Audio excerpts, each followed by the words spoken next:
राधे राधे। कैसे हो आप सब? आज हम बात करते हैं मेष लग्न की पत्रिका में सूर्य का 12वें भावों में किस भाव में क्या फल मिलता है। तो जिस जातक का जन्म मेष लग्न में हुआ हो और जन्म कुंडली के प्रथम भाव में सूर्य की स्थिति हो, तो ऐसे व्यक्तियों का अगर फलादेश करना हो तो सूर्य प्रथम भाव में उच्च का होकर अपने मित्र मंगल की राशि पे बैठते हैं। अतः इसके प्रभाव से जातक स्वस्थ शरीर वाला, मध्यम कद वाला, स्वाभिमानी, तेजस्वी तथा परम विद्वान होता है। उसकी वाणी प्रभावशाली होती है और दूसरे लोग बड़े ध्यान और आदर के साथ सुना करते हैं। संतान पक्ष की प्रबलता, बुद्धिमत्ता, साहस, धैर्य, शक्ति सहज रूप से प्राप्त होते हैं। परंतु स्त्री की कुंडली में देखा जाए तो व्यवसाय, स्वास्थ्य तथा झगड़े, टंटे के भाव सप्तम भाव पे सूर्य की नीच दृष्टि पड़ रही है। इसलिए जातक को दाम्पत्य सुख में कुछ कमी और क्लेश की प्राप्ति होगी। इसी प्रकार उसे अपने जीवोपार्जन के क्षेत्र में भी अनेक प्रकार की कठिनाइयों का सामना करना रहता होगा। ऐसे सूर्य वाले जातक की पत्नी अधिक सुंदर नहीं होती, वह उसकी मर्जी के मुताबिक भी कुछ कम ही चलवाती है। अब हम बात करते हैं जिस जातक का जन्म मेष लग्न की पत्रिका में सूर्य द्वितीय भाव में स्थित हो।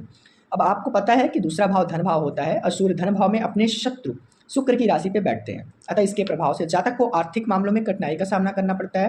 द्वितीय भाव कुटुंब, बंधन आदि का कारक होता है। अतः इस भाव में शत्रु क्षेत्रीय सूर्य की स्थिति के कारण जातक के संतान पक्ष में बाधाएं आती हैं और विद्या आरंभ में भी कमी बनी रहती है।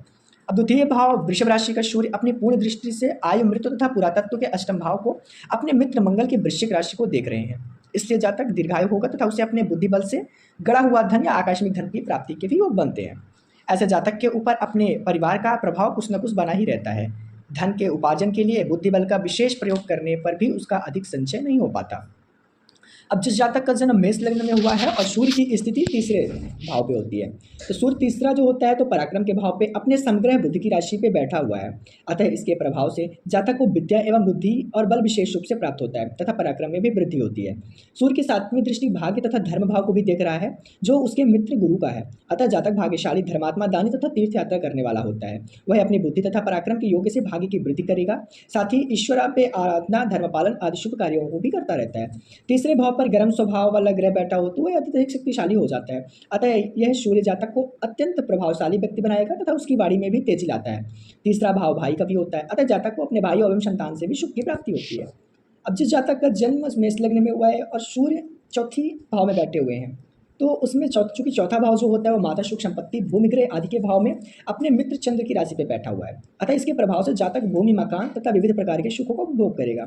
उसे विद्या का भी विशेष लाभ होगा। सूर्य के प्रभाव से जातक के मस्तिष्क में कुछ तेजी रहेगी, परंतु चंद्र की राशि होने के कारण उस पर शांति का अधिकार बना रहेगा। सूर्य अपनी सातवीं पूर्ण दृष्टि से शत्रु शनि की राशि वाले दशम भाव से देख रहा है। इसलिए जातक को अपने पिता से कुछ वैमनस्य एवं राज्य के संबंधों में कुछ उदासीनता एवं विफलता का अनुभव होता रहेगा। परंतु सूर्य की ऐसी स्थिति वाला जातक कुल मिलाकर सर्वत्र थोड़ा बहुत सम्मान अवश्य प्राप्त करेगा तथा प्रभावशाली भी बना रहेगा।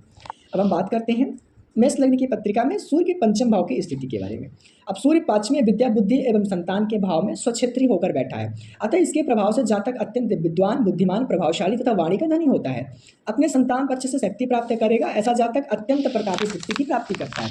अब पंचम भाव का सूर्य अपने शत्रु शनि की कुंभ राशि वाले 11वें भाव को सातवीं शत्रु दृष्टि से देख रहा है। अतः जातक की आमदनी के मार्गों में रुकावटें पड़ा रहेंगी और उसे धन उपार्जन करने के लिए विशेष प्रयत्न करता रहना होता है। ऐसा ग्रह स्थिति वाला व्यक्ति अपने लाभ के लिए थोड़ा सा कठोर शब्दों का भी प्रयोग करता है, उसके कारण सफलता प्राप्त करता है। वह बुद्धि में अन्य लोगों को अपने सामने तुच्छ गिनता है। अतः कुछ लोग उसके परोक्ष आलोचक भी बन जाते हैं। अब हम बात करते हैं जिस जातक का जन्म मेष लग्न में हुआ है और जन्म कुंडली के छठे भाव में सूर्य की स्थिति हो, तो उसका जब हम फलादेश करेंगे तो छठा भाव शत्रु रोग तथा झगड़े के भाव में अपने समग्र बुद्धि की राशि पे बैठा हुआ सूर्य जातक के लिए विद्या आरंभ में भी कठिनाइयां तो आती ही हैं।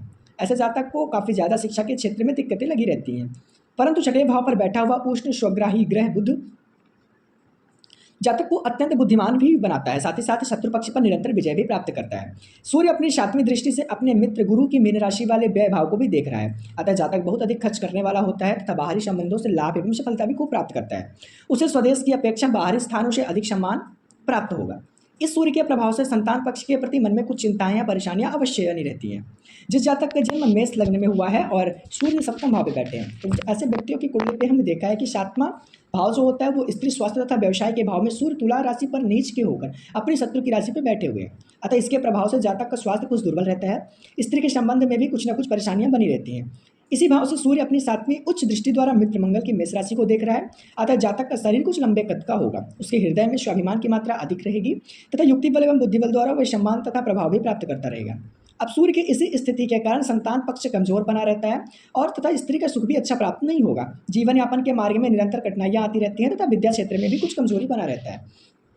अब हम बात करते हैं जिस जातक का जन्म मेष लग्न में हुआ है और जन्म कुंडली के अष्टम भाव पे सूर्य की स्थिति हो, तो आठवां भाव जो होता है वह मृत्यु, आयु, व्याधि, चिंता तथा पुरातत्व के भाव से अपने मित्र मंगल को वृश्चिक राशि पर बैठा हुआ सूर्य जातक को विद्या आरंभ में कठिनाई तथा संतान पक्ष की ओर से कष्ट का अनुभव कराने वाला माना जाता है। इसके प्रभाव से आयु में वृद्धि होगी तथा पुरातत्व के संबंध में भी लाभ प्राप्त होगा, परंतु मस्तिष्क में तथा दैनिक जीवन में कुछ परेशानियां उठ खड़ी रहती हैं। आठवें भाव का सूर्य अपनी सातवीं दृष्टि से धन तथा कुटुंब के द्वितीय भाव को अपने शत्रु शुक्र की वृषभ राशि को देख रहा है, अतः इसके प्रभाव स्वरूप धन संग्रह तथा कुटुंब के निर्वाह के लिए अत्यंत प्रयत्न करना पड़ता है, फिर भी कुछ न कुछ असंतोष बना ही रहता है। अब हम बात करते हैं जिस जातक का जन्म मेष लग्न की पत्रिका है और सूर्य नवम भाव मतलब भाग्य में बैठे हुए होते हैं। अब नवमा भाव भाग्य, धर्म तथा विद्या के भाव त्रिकोण भाव में सूर्य अपने मित्र गुरु की धनु राशि पर बैठा हुआ है। इसके प्रभाव से जातक को श्रेष्ठ बुद्धि, विद्या तथा ज्ञान की प्राप्ति होगी। ऐसा जातक धर्मात्मा, धर्मशास्त्रों का ज्ञाता, ईश्वर भक्त, भाग्यशाली, यशस्वी, न्यायी तथा तीर्थयात्री और कुछ हद तक दानी भी रहता है।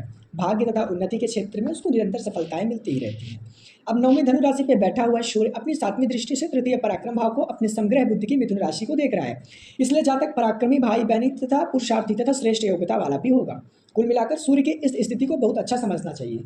जिस जातक का जन्म मेष लग्न में हुआ है और सूर्य उसके दसम भाव में बैठे हैं, तो दसवां भाव राज्य, पिता, व्यवसाय तथा मान प्रतिष्ठा वाले केंद्र भाव में अपने शत्रु शनि की मकर राशि में बैठे हुए सूर्य के प्रभाव से जातक को अपने पिता, व्यवसाय, नौकरी एवं मान प्रतिष्ठा के क्षेत्र में कुछ त्रुटियों का सामना करना पड़ता है, परंतु ऐसा जातक विदेशी भाषा तथा राजभाषा का भी अच्छा जानकार होता है।